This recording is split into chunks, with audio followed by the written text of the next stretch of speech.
22대 총선에 출마하고 싶습니까? 그렇다면 당신의 이야기를 들려주십시오.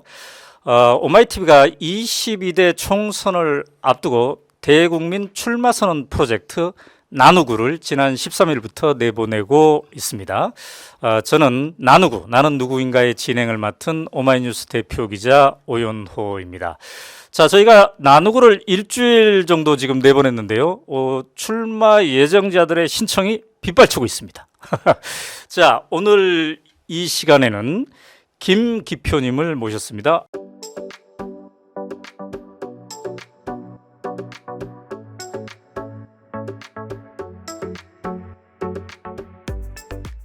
안녕하세요. 안녕하십니까. 저는 김기표 변호사입니다. 부천 을 지역에서 내년 총선을 준비하고 있습니다. 네, 그렇습니다. 네, 현역 의원은 서른 의원이 계십니다. 서른 의원이군요. 네, 네. 자, 나누구의 룰을 잠깐 설명해 드리도록 하겠습니다. 먼저 저랑 시작 인터뷰 5분을 나누고요. 그 다음에 10분 동안은 출연자가 완전히 본인이 통째로 시간을 내서 활용해서 나는 누구인가를 설명하면 되겠습니다. 자료는 5장을 쓸 수가 있습니다. 그리고 끝나면은 저랑 마무리 인터뷰를 5분간 해보도록 하겠습니다. 자, 이 룰은 모든 출연자에게 공통으로 적용되고 있습니다. 자, 그렇다면 지금부터 시작을 해보도록 하겠습니다. 자, 김기표님. 네, 안녕하십니까. 자, 부천 을인데 말이죠. 네네. 부천에는 지역구가 몇 개입니까? 부천에는 가불병정 4개 지역구가 있습니다. 그렇군요. 네. 그러면 을의 지역구의 특성은요? 을의 지역구는 이제 1990년대 중반부터 부천의 신도시가 만들어졌는데 그 신도시를 범위로 하는 지역구라고 간단히 설명할 수 있겠습니다. 그렇군요. 네. 자, 부천과의 인연은 어떻게 됩니까?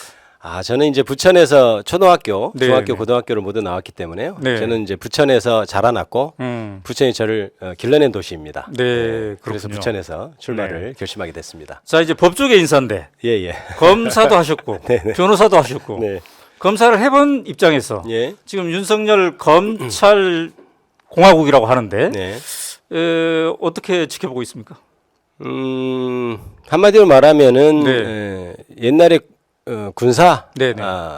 권력, 네. 그러니까 군사 독재 시절을 보는 것 같다. 그것이 이제 검찰로만 대체됐을 뿐 그렇군요. 그런 권력이라고 저는 정의를 하고요. 네. 그다음에 무엇보다도 국민의 의견이나 네. 국민의 민생에는 뭐 전혀 관심도 없고 아랑곳하지 않는 정권 아닌가 이렇게 네. 저는 생각하고 있습니다. 변호사는 몇 년간 하셨습니까? 전 변호사는 이제 내년 2월이면 딱 10년이 되네요. 개업한 지 그렇습니다. 네. 예.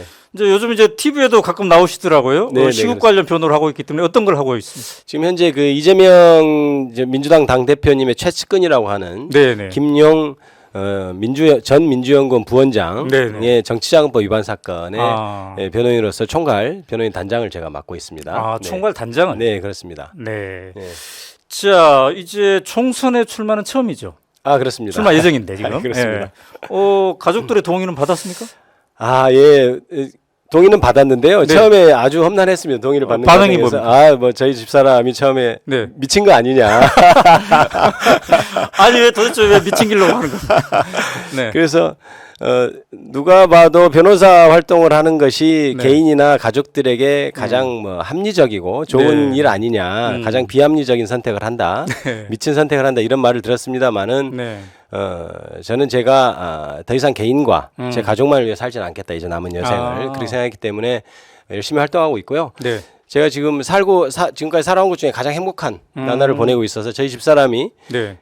그런 저를 보고 그럼 내가 열심히 응원하겠다. 당신이 이렇게 행복해하는 건 처음 본다. 네. 그래서 지금 굉장히 열렬한 지지자로 바뀌어 있습니다. 네. 출마 예정. 예. 출마를 결심하면서 행복하다고 그랬는데 네네. 그 행복의 출처는 뭘까요? 왜 행복할까요? 제가 그동안 살아오면서 인생은 과연 어떻게 살아야 될까? 나는 어떻게 인생을 나중에 마무리해야 될까? 이런 생각을 네. 하고 살지 않습니까? 네, 그런데 네, 네. 제가 그동안 살아온 여러 가지 궤적, 그러니까 네. 검사로서 변호사로서 어떻게 보면 제 개인적인 삶 위주의 삶이 저한테 그렇게 만족감을 줬던 것 같지는 않고요. 이제 어떤 민중들, 국민들과 어울려서 살아가고 또 그들의 삶을 어떻게 하면 나아가게 할 것인가, 나아지게 할 것인가 이런 걸 고민하는 것이 너무나 즐겁고 제가 정말 할 일을 찾은 느낌이어서 정말로 행복합니다. 자, 롤 모델이 되는 정치인이 있나요? 너무나 많죠. 너무나 네. 많고 저는 어떻게 보면 노무현 대통령 그리고 문재인 대통령 그리고 네. 이재명 당대표님을 합친 사람이 되면 좋겠다고 감히 말씀드리는데 물론 이제 제가 너무 뭐 어마어마한 분들을 말씀드립니다만 저희 꿈은 그렇습니다. 네. 그런 분들을 다 각각의 장점들이 너무나 좋으신 분들이지 않습니까? 그래서 그렇게 생각하고 있습니다. 만약에 국회에 진출한다면 네. 어떤 분야에서 주로 일을 하고 싶습니까? 상임위가 막 여러 가지가 있지 않습니까? 뭐 특별히 생각해 본 것은 없고 저는 어느 상임위에 가도 잘할 수 있다 이런 자신감이 있습니다만 아무래도 제가 법조인이다 보니 법사위 이런 데 이제 많이 배치될 가능성이 높아 보이는데요. 네네. 일단 그렇게 되면 거기서 검찰 개혁이나 사법부 개혁 이런 것에 중점을 두고 네. 일을 할 수 있지 않을까 이런 생각을 합니다. 물론 네. 다른 뭐 위원회도 충분히 상임위도 가능하다고 생각합니다. 자, 지금 이제 부처 늘은 여러 또 경쟁자들이 있지 않겠습니까? 네네. 예비 경쟁자들 많습니까? 네, 많이 있습니다. 저희 지역에는 많이 있어서 행사장에서도 많이 만나고 반갑게 인사하고 그렇게 하고 있습니다. 그러면 본인의 슬로건, 예. 이건 뭐 경쟁력을 좀 보여주는 슬로건이어야 될 텐데 좀 정했습니까? 근데 특별히 뭐 정한 건 아닌데요. 이제 행사장이나 여러 주민들을 만날 때의 얘기는 네. 부천에서 자라난 부천의 아들이다. 그다음에 부천의 새바람이고 젊고 활력 있고 유능한 네. 인재다. 일꾼이다. 이렇게 제가 표현하고 있습니다. 네. 자, 이제부터 이제 10분 정도 본인이 직접 얘기할 텐데 네, 긴장되네요. 준비는 어떻게 했습니까? 뭐 열심히 제가 그동안 살아온 것 좀 이렇게 말씀드리고요. 제 앞으로의 비전을 좀 말씀드리려고 하고 있습니다. 네. 자, 그러면은 오롯이 지금 이제 10분 동안 네, 할 네. 텐데 잘 부탁드리겠습니다. 아이고, 제가 열심히 해보겠습니다.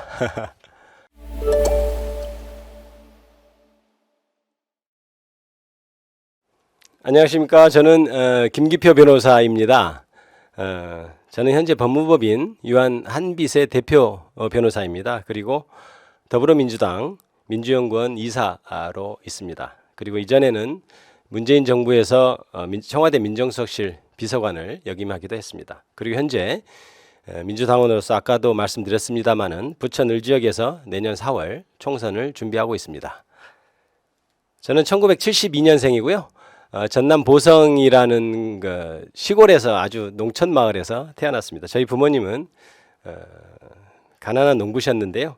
저희 어머니가 위로 딸만 많이 낳으셔가지고 굉장히 고생을 하셨습니다. 그래서 저를 굉장히 어렵게 낳은 아들, 제가 아주 어렵게 태어난 아들입니다. 그래서 이제 그 덕분에 저는 이제 부모님과 할아버지, 할머니, 누나들을 비롯한 여러분들의 사랑을 듬뿍 받고 자란 아주 제가 생각하기엔 참 운이 좋은 사람이다 이렇게 생각하고 있습니다.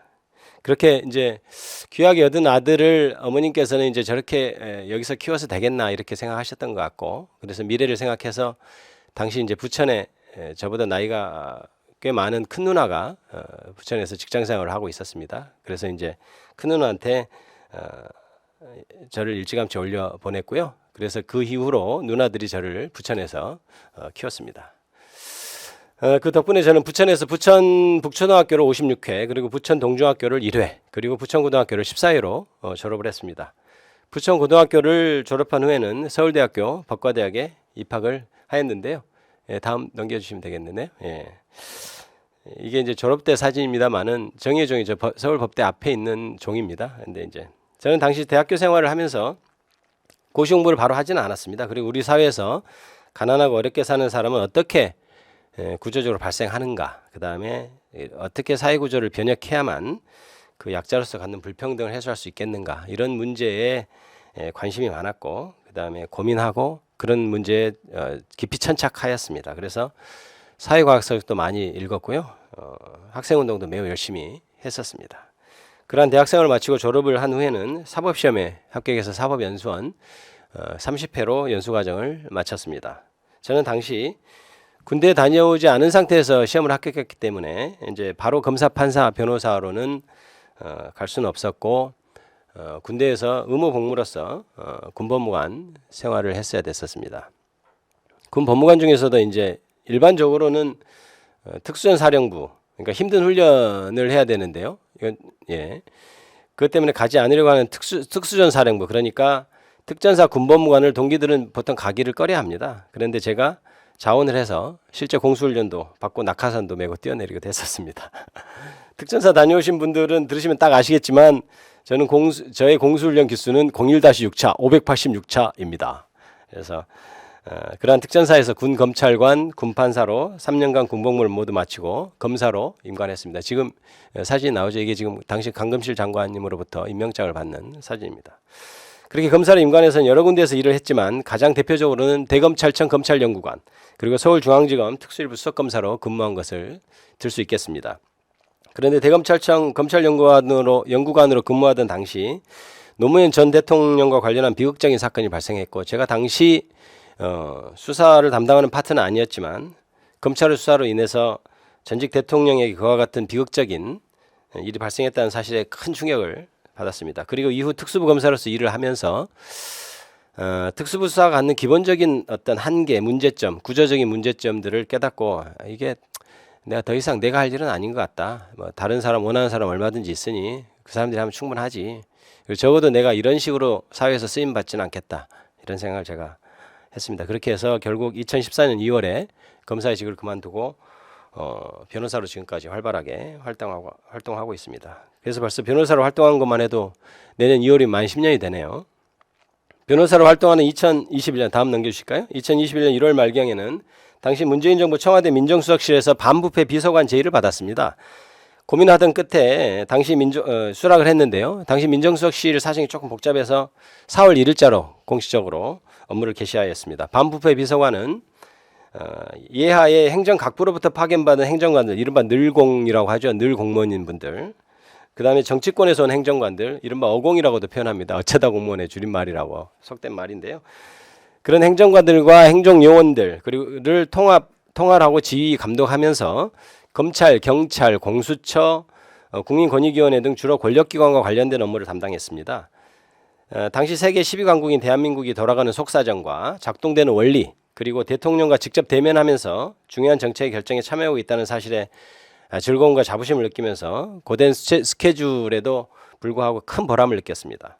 그렇게 청와대에 근무하기 시작하고 3개월이 다 되어가던 어느 날 보수 언론에서는 저희 공개된 재산 중 일부를 거론하면서 투기 목적으로 땅을 구입했다거나 분양받은 상가의 대출이 과다하다는 문제를 제기하였습니다. 저는 적극적으로 사실이 아니다라고 해명하고 옳지 않은 지적이라고 항변도 했지만 당시 차기 대선이 1년도 남지 않은 시점에서 야당과 보수 언론은 저를 그것에도 관계없이 크게 공격했죠. 그래서 수정된 기사, 제 항변하는 기사는 전혀 내보낼 생각을 안 해주더군요. 그래서 저는 억울했지만 더 이상 대통령과 정부 여당에 부담을 줄 수 없다고 생각하고 자진 사퇴했습니다.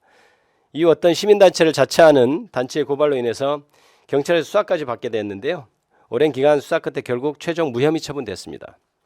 그 수사한 결과서를 보면 당시 저의 해명 내지 항변이 사실이라고 명백히 기술하고 있습니다. 그리고 제 명의로 되어 있던 땅도 개발과 전혀 무관하다는 내용까지 적시를 하고 있습니다. 그런데 지금까지도 유튜브 등에 제 이름을 검색하면 상위에 그때 그 당시에 많은 동영상과 뉴스 등이 나오는 것을 알 수 있습니다. 그만큼 그 당시 참 전국이 떠들썩했던 보도였는데요. 결국 이렇게 무혐의 처분될 사건이 그렇게 보도되었던 것입니다. 그런데 제가 결국 최종 혐의 없음 처분받았다는 기사는 김기표 혐의 없음, 김기표 무혐의 이런 식으로 검색에 들어가지 않으면 알 수 없을 정도로 미미하게 노출되어 있는 실정이고요.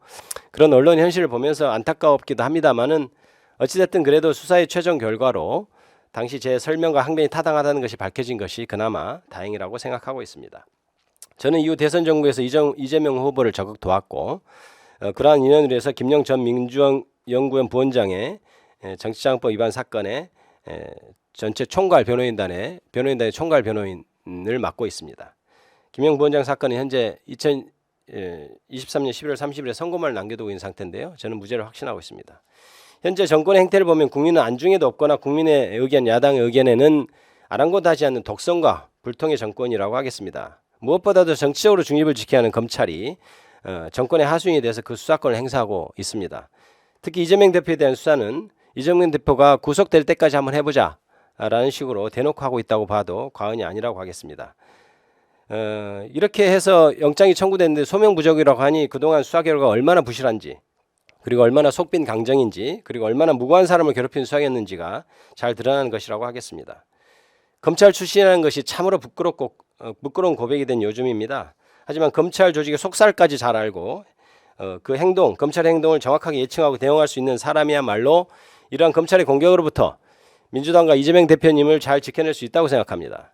아울러 그러한 검찰을 가장 잘 개혁해낼 수 있는 적임자라고 해야 할 것입니다.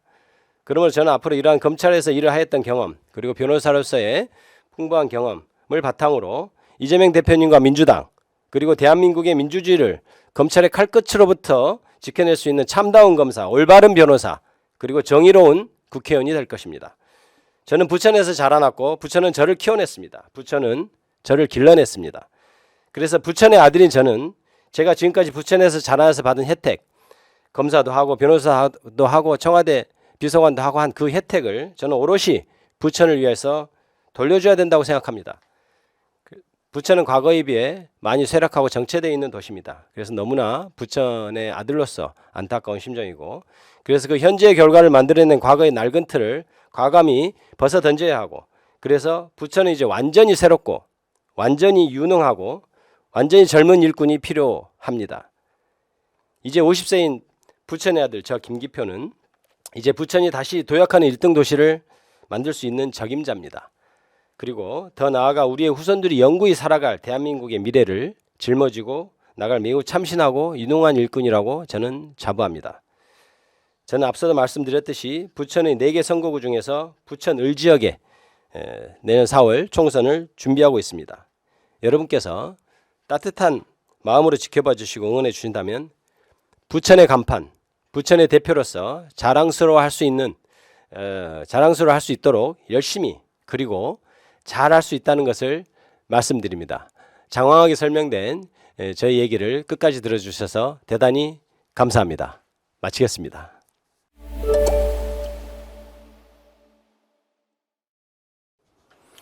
네, 10분 동안 혼자 해보니까 어떻습니까? 아이고 이게 쉽지 않은 일입니다. 시간 맞추기도 어렵고 그래요. 또 혼자 이게 10분 동안 말한다는 게 보통 일이 아니네요. 네, 네, 네.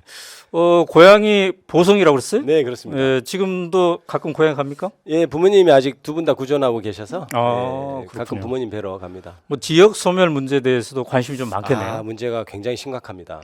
그런데도 이제 서울특별시를 마치 경기도의 네네. 도시들을 서울특별시에 편입한다고 하는 걸 보고 제가 깜짝 놀랐습니다. 네. 그렇군요. 네. 네. 자, 지금 이제 특수부 검사를 하셨어요. 네. 그리고 최근에 이제 검찰공화국에서 주로 막 야당 쪽 수사가 많지 않습니까? 그렇습니다. 특히 이재명 대표에 대한 수사가 굉장히 많은데 네. 이렇게 좀 치우쳐진 수사를 보는 입장, 특수부 검사 출신으로 좀 남다를 것 같아요. 너무나 안타까운 일이죠. 그러니까 검찰이 네. 정치적으로 중립을 지켜야 하고 그다음에 공익의 대변자라고 스스로 말하고 다니고 자부를 하는 입장에서 저렇게 네. 야당 대표에 대해서만 거의 검찰청 한두 개 정도의 검사와 수사관을 투입해서 네. 몇 년 동안 저렇게 한다는 것은 정말 말이 안 되고 너무 부끄러운 일입니다. 제가 네. 그래서 아까도 말씀드렸지만 제가 검사 출신이라고 말하고 다니는 게 어디 참 동네 창피해서 어디 말하고 다니기 어려운 지경입니다. 네.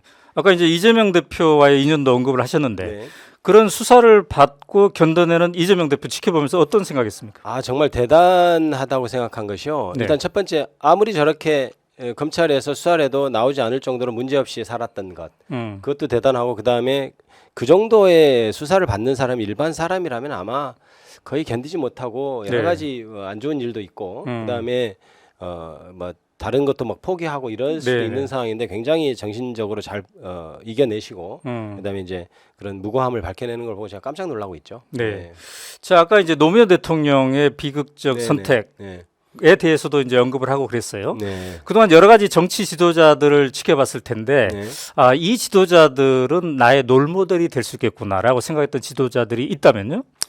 일단 노무현 대통령은 많은 국민들이 대부분의 국민들이 존경해 마지 않는 대통령이신데 네네. 저는 그분의 어떤 격이 없는 그다음에 서민 친화적인 네. 그리고 어떤 기존의 불필요한 권위들을 이렇게 타파해 낼 수 있는 어떤 그런 용기와 그런 것들 높이 사죠. 네. 그리고 이제 굉장히 창의적인 분이고 저는 그래서 노무현 대통령을 굉장히 존경하고요. 네. 문재인 대통령도 여러 가지 굉장히 이렇게 성실하게 일을 하셨던 분. 그다음에 같이 모셔보면 굉장히 실질적으로 모든 네네. 결정을 할 때도 고뇌에 차서 결정을 하는 걸 제가 볼 수 있었고. 네네. 그다음에 이제 이재명 대표님 같은 경우는 옆에서 지켜보면 굉장히 실용적인 분이다. 그러니까 네. 특히 이제 수사 기록을 통해서도 그렇고 네. 사석에서도 말씀을 나눠보면 네. 굉장히 명석한 분이라는 걸 알 수 있고요. 음. 그다음에 모든 문제를 실용적인 관점에서 접근하고 네. 불필요한 어떤 이즘이나 이런 것보다는 국민이 정말 잘 사는 게 어떤 건가 이것을 최우선적으로 고민하는. 그래서 네. 아까 제가 감히 말씀드린 것이 난 진짜 저렇게 세 분을 다 합친 모습이 되면 얼마나 좋을까 이런 생각을 합니다만은 제가 가랑이가 네, 그런 생각을 하고 있습니다. 자, 이제 부천을 이렇게 돌아다니 보면은 총선 민심 5개월 앞두고 있는데 민심이 어떤 것 같습니까? 그동안 이제 아까도 말씀드렸듯이 그동안 정치를 해왔던 분들이 계시지만 부천이 오히려 쇠락하고 정체된 도시로 변했지 않습니까? 그러면 그분들에게 어느 정도의 책임은 있는 것 아니냐? 저는 그렇게 생각하고요. 그다음에 그래서 많이 바뀌어야 된다는 얘기를 제가 많이 듣고 실제로도 그런 것 같고 어떤 바뀌어야 한다고 생각합니다. 자, 이제 현역은 30 의원입니다. 인지도가 꽤 있는 분인데요. 이분도 이제 출마를 준비하고 계시겠죠? 뭐 그러신 것으로 짐작이 됩니다. 또 다른 경쟁자들도 이제 있을 텐데 많은 분들이 계십니다. 차별성을 유지하기 위해서 뭐에 초점을 앞으로 둘 예정입니까? 저는 기본적으로 부천에서 자라나고 부천이 길러낸 부천의 아들이다. 그래서 부천에 대한 애정이 그 누구보다도 많고 그 다음에 가장 젊고 가장 유능하다. 저는 자부합니다. 유능하다 자부하고 그다음에 가장 활기찬 사람이다. 그래서 제가 부천의 간판이 되고 부천을 이끌어 간다면 부천은 지금과 훨씬 다른 모습이 될 것이다. 저는 이렇게 자신합니다. 자, 이제 30초 남았는데요. 아까 10분 동안 하지 못했던 얘기 추가로 한다면요? 부천 시민 여러분, 저는 아까도 말씀드렸지만 부천에서 자라나서 부천에 대해서 누구보다도 큰 애정을 갖고 있는 사람입니다. 그래서 부천이 지금 현재 이 상태가 된 것에 대해서 너무나 가슴 아프게 생각하고 누구보다도 개탄하는 한 사람으로서 앞으로 부천의 미래를 위해서 제가 최선을 다하고 여러분들이 정말 잘 뽑았다 할 수 있을 말을 듣도록 열심히 하겠습니다. 감사합니다. 네, 오늘 아주 잘하셨어요.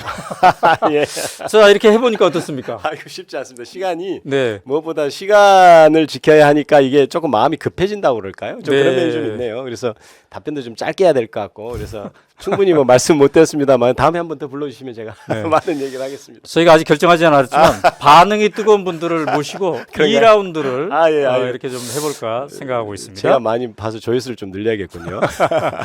널리 홍보해 주시기 바랍니다. 알겠습니다. 감사합니다. 자, 오마이TV가 22대 총선을 앞두고 마련한 특별기획 나누구. 나는 누구인가? 여기에는 총선 출마를 희망하는 모든 분들이 신청을 하실 수가 있겠습니다. 밑에 지금 자막이 나오고 있지 않습니까?